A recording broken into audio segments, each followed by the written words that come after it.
안녕하세요. 김윤재 TV의 하루 10분 독서입니다.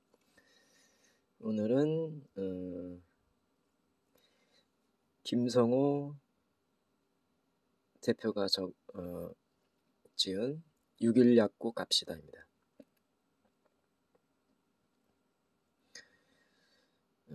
나는 4.5평 가게에서 비즈니스 모든 것을 배웠다.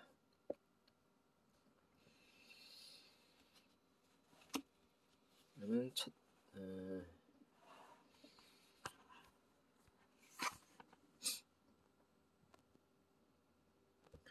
김성호 사장은 1958년 경남 마산 출생으로 서울대 약대를 나와 10여 년 동안 마산에서 약국을 경영했다.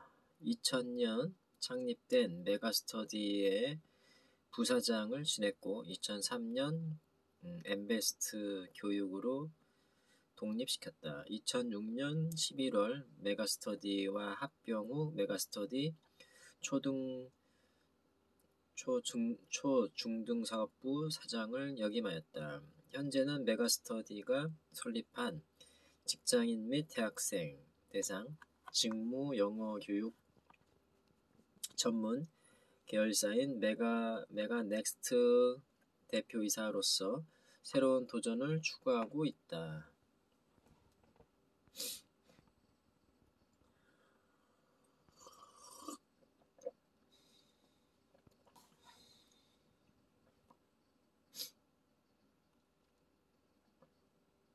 그는 이 책을 통해 희망이 실현되는 우리의 삶 자체가 바로 기적이라는 메시지를 전한다.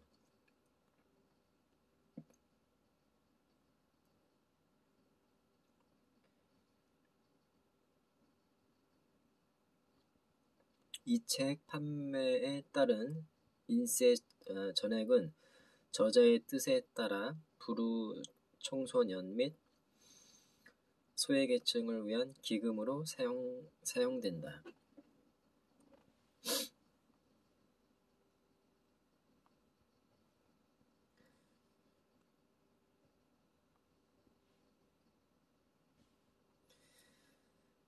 초중 고등 교육 1위 사이트 메가스터디넷 엠베스트 COKR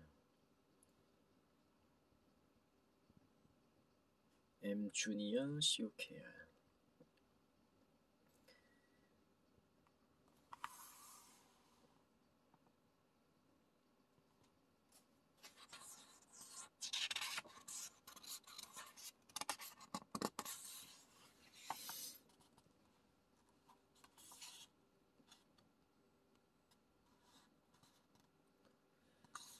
청소년의 꿈을 지켜주기 위해 김성호 대표님은 2007년 12월 6일 약국 갑시다. 인쇄 전액인 1억 원을 아름다운 재단에 기부했습니다. 본 기부금은 큰 사람 기금이라는 이름으로 가정 형편이 어려운 예비 중학생들에게 교복 지원을 비롯하여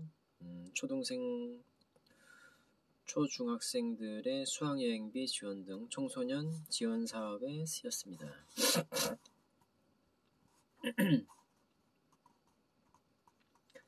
2008년 8월 다시 모인 인쇄 3천만 원을 소외 아동을 위한 자선음악회를 위해 기부했습니다. 양평 창현학교 공연을 시작으로 장애학교 및 보육시설 4곳에서 열리는 서울 모테드 합창단의 사랑나눔 찾아가는 음악회를 위해 인쇄 수입을 후원한 것이지요.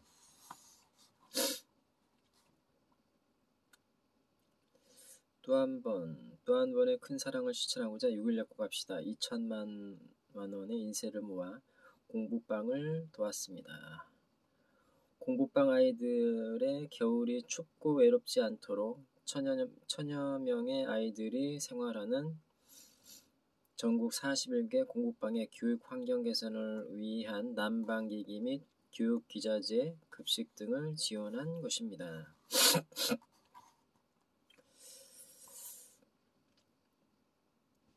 중학교 입학을 앞두고 교복 구입 부담이 큰 예비 중학생 가정의 교복 구입비 지원 및 사랑의 입학식을 통해 경제적인 지원뿐만 아니라 희망이라는 메시지를 선물했습니다. 김성호 대표님이 기부한 인세 4,500만 원은 중학교 새 출발을 앞둔 190여 명의 예비 중학생이 움츠러들지 않고 당당하고 힘차게 나아갈 수 있도록 디딤돌이 되었습니다.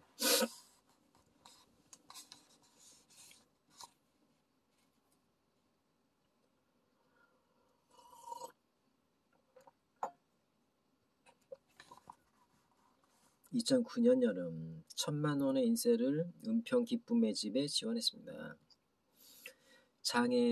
장애의 어려움이 있지만 웃음을 잃지 않은 은평 기쁨의 집 생활인에게 도서관을 선물하여 배움의 길에 더 큰 걸음을 내디딜 수 있도록 도왔습니다.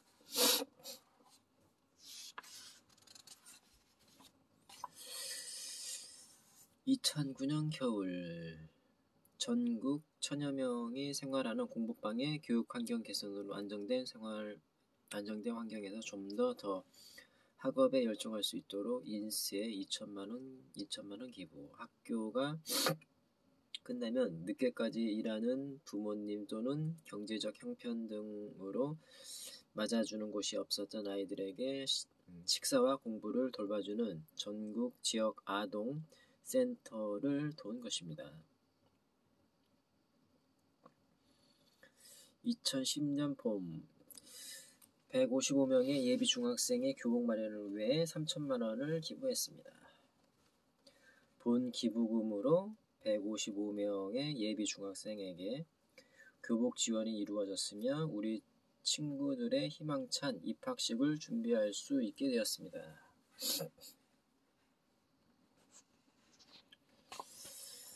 2011년 새학기 색깔과 재질이 다른 교복으로 초라한 입학식을 맞이해야 했던 기억으로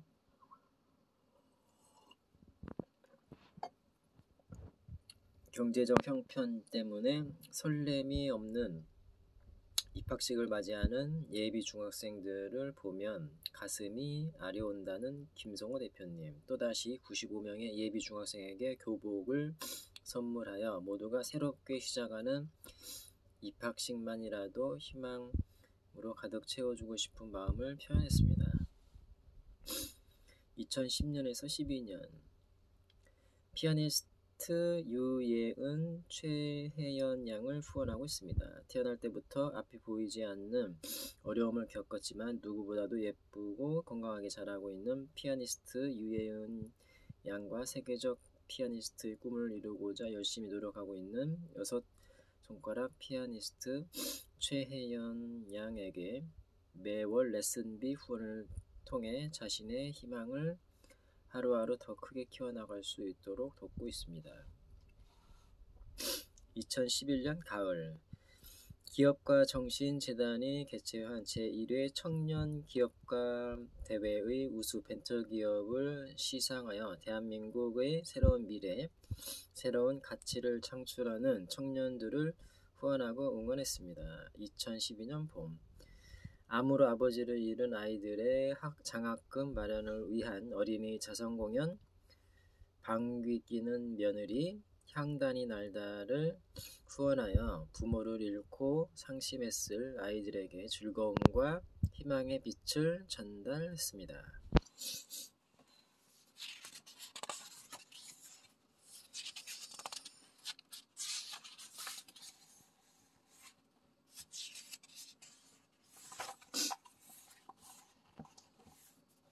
(6일) 약국의 기적 인생 이력서 나는 나의 강연과 내가 쓴 책 6일 약국 갑시다를 내 인생 이력서라고 생각한다. 실제로 나는 지금까지 살아오면서 그 누구에게 또는 그 어떤 기업에도 이력서를 내본 적이 없다. 남의 이력서를 무수히 보고 채용해본 적만 있고 그 누구에게 고용되어 본 적이 한 번도 없기 때문이다. 나의 이력서는 내가 어디에 고용되기 위한 이력서가 아니고 이 세상 어딘가에 있을 귀인을 만나기 위한 이력서이다. 이 세상 어딘가에 계시는 소중한 분이 나의 마음과 나의 삶을 알아보고 공감하며 손 내밀어 만나줄 것이라는, 그리고 기꺼이 함께 해줄 것이라는 희망을 품고 열심히 이력서를 내고 있다. 그래서 나는 강연을 가면 어디서 보았거나 누구에게 들은 이야기를 거의 하지 않는다. 내가 살아오면서 직접 경험한 이야기 중에서 깨달은 성공 원리, 사람의 마음을 얻는 원리, 행복하게 성공하는 원리들을 할 수 있는 최대한의 진심을 담아 이야기한다. 나의 그런 마음이 통했는지 강연이나 강연 CD를 통해 많은 좋은 분들을 만날 수가 있었다. 내가 친동생처럼 아끼고 친하게 지내는 3일 회계법인의 최주호 전무를 만난 것도 강연을 통해서이다. 2010년 4월 14일 새벽 국가경영전략연구원이 주최하는 수요 정책 포럼에서 강연을 했다. 그 후 한 달쯤 지났을 무렵 한 통의 전화를 받았다. 전화기의 상대방은 3.1회계 법인 최주호 상무라고 신분을 밝히면서 꼭 한번 만나보고 싶다고 했다. 왜 만나려고 하시죠? 우리 회사 회장님께서 사장님의 강연을 듣고 녹음된 CD를 가져와 파트너들에게 나누어 주면서 꼭 한번 들어보라고 해서 그냥 들어보았습니다. 그런데 내용이 하도 공감이 되고 3일 회계법인 회장님께서 평소에 강조하시는 핵심 가치와도 너무나 일치하는 면이 많아서 듣고 또 들었습니다. 자꾸 듣다 보니 결국 20번이나 듣게 되었습니다. 꼭 사장님을 만나보고 싶은 마음이 생겼습니다. 그래서 전화를 했습니다. 한두 번도 아니고 20번을 들었다는 사람은 과연 어떤 사람일까라는 매우 궁금한 마음이 들어 열흘 후 만나기로 하고 전화를 끊었다. 약속한 날이 되어 나의 사무실에 나타난 최상무는 그 사이에 10번을 더 들어 60분 분량의 CD 내용을 다 외우게 되었다면서 내가 강연한 내용을 토시 하나 틀리지 않고 억양까지 흉내내면서 들려주었다. 그는 나의 이야기를 자신의 내면으로 온전히 체화하고 싶어서 듣고 또 들었다고 했다. 이론적으로 아는 것과 체화하는 것과는 너무나 다르다면서 이후 그는 자신의 삶의 태도가 달라졌다고 말했다. 과거에는 일하다 힘들어 안 되면 그만두고 했는데 CD를 듣고 난 이후에는 이럴 때 김성호 사장이라면 어떻게 했을까 생각하며 한 번이라도 더 시도했다는 것이다. 한 번은 최상무가 소속된 팀이 프로젝트 수주전에 뛰어들어 거의 성사 직전까지 갔다가 실주 통보를 받았다. 예전 같았으면 그냥 포기하고 말았을 텐데 김성호 사장이라면 이럴 때 어떻게 했을까 하는 생각이 들어 이왕 포기하더라도 마지막으로 한번 최선을 다해 보자 싶어 실무자급 이상의 임원을 찾아갔다. 정성껏 설명이라도 하고 끝내려 했던 것이다. 임원을 만나 자초지종을 말하고 나서 돌아왔는데 신기하게도 그 다음날 다시 연락이 왔다. 원래대로 하기로 했다는 것이었다. 판단을 잘못해서 일을 크게 그칠 뻔했다면서 프로젝트를 맡아서 제대로 잘해달라는 요청까지 해주었다. 최상무는 이후에도 그런 경험을 자주 하게 됐다고 말했다. 실적 면에서 자신의 팀이 딜 비즈니스 분야에서 중간 정도였지만 강연 CD를 들은 이후 2회 연속 1등으로 올라갔다는 것이다. 최상무는 2012년 7월 1일 전무로 승진했다. 비슷한 일들이 계속 이어졌다. 한 번은 강연 후에 책을 들고 온 어떤 CEO에게 사인을 해드렸다. 그분은 딸이 곧 약혼식을 하는데 사위 될 사람 이름을 넣어 사인을 해달라고 부탁해서 그대로 해드렸다. 얼마 지나지 않아 편지가 왔다. 그분에 따르면 사돈될 집안이 경제적으로 아주 부유해서 3억 원 가량의 폐물을 약혼식 선물로 받았다. 그러나 자신은 거기에 맞는 선물을 할 경제적 형편이 아니어서 나의 사인이 들어간 6일 약속 갑시다를 선물했다. 일주일 후 사돈되는 분과 예비 사이로부터 그런 좋은 책을 선물해 주셔서 너무나 고맙다는 진심 어린 인사를 받았다. 어떻게 보면 자기가 고마워해야 하는 오히려 극진한 인사를 받았다는 것이다. 그분은 책 한 권이 돈 가치로는 수억 원의 선물과 상대되지 않지만 그 안에 깃든 내용은 수억 원의 가치 이상이라고 말하면서 고마워했다. 인천에 강연하러 갔을 때다. 강연을 마치고 내려오니 고등학교 교사 한 분이 인사를 하면서 책을 10번 읽었습니다. 라고 말했다.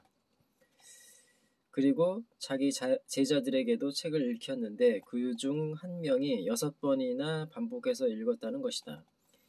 이미 공부와 인생을 포기하다시피 한 제자였다. 그 제자가 책을 읽은 뒤에 올바르게 살아야겠다고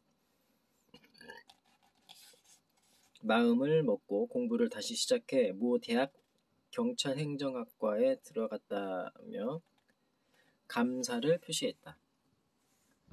꼭 밥 사드리고 싶습니다. 아니요, 제가 대접해 드려야지요.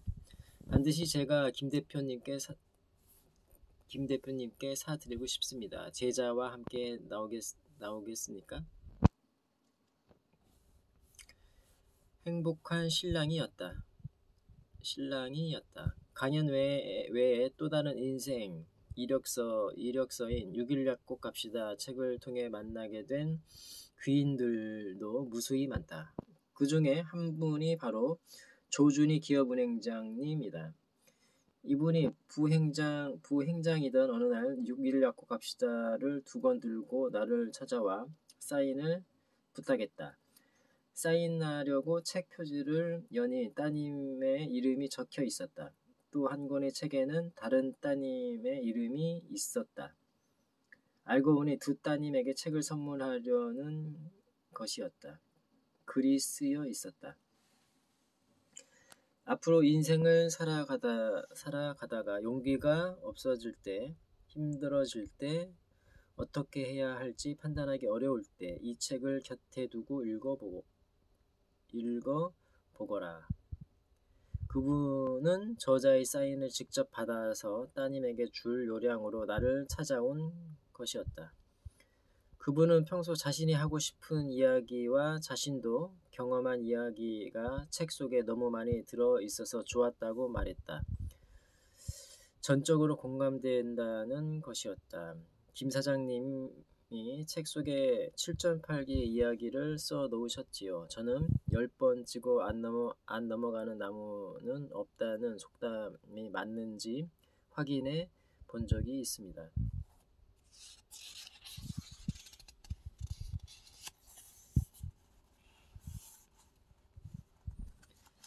자초지종을 들어보니 지점장 시절에 고객으로 만들고 싶은 한 사장님으로부터 계속 거절을 당했다. 거절당하면 당할수록 오기가 생기면서 그를 꼭 고객으로 만들고 싶었다. 8-9번을 거절당하고 거의 포기할 무렵이었다. 어느 날 길을 가다가 갑자기 소나기가 쏟아져 잠시 비를 피하느라 한 빌딩 현관에 서 있는데 원수는 외나무 다리에서 만난다고 수없이 거절했던 바로 그 사장님이 현관으로 들어오면서 자신을 보고 물었다. 아니, 조 지점장이 여기 어쩐 일이오? 비를 피하고 있습니다. 그렇다면 이왕 온 김에 여기 내 사무실에 올라가 차나 한잔하고 가세요. 알고 보니 비를 피한 빌딩이 그 사장의 소유였다. 마침 그분도 자신을 고객으로 만들기 위해 최선을 다하는 지점장의 정성을 좋게 보고 있던 터였다. 차를 마시면서 그 사장은 말했다. 오늘 이렇게 만난 것도 인연인데 기업은행과 거래를 하겠습니까? 결국 허락을 받은 것이다. 조 부행장님은 정확히 10번 만에 성사된 결과로 나의 강사 초빙 7.8기와 너무나 닮은 일화라고 공감을 해주었다. 이후 그분과는 형님 동생 하는 사이로 친해져 자주 연락을 했다. 그 다음 해 1월 3일 양력설 연휴 마지막 날 저녁에 전화가 왔다. 연휴 쉬는 동안 책을 3번 더 읽었습니다. 마지막 책장을 넘기면서 저자 목소리나 들어볼까 해서 전화 드렸습니다. 하하하. 얼마 지나지 않아 그분은 수석 부행장으로 승진했다. 그리고 또 얼마 후 기업은행 창사 이래 공채 신입사원 출신 중 처음으로 행장님이 되었다.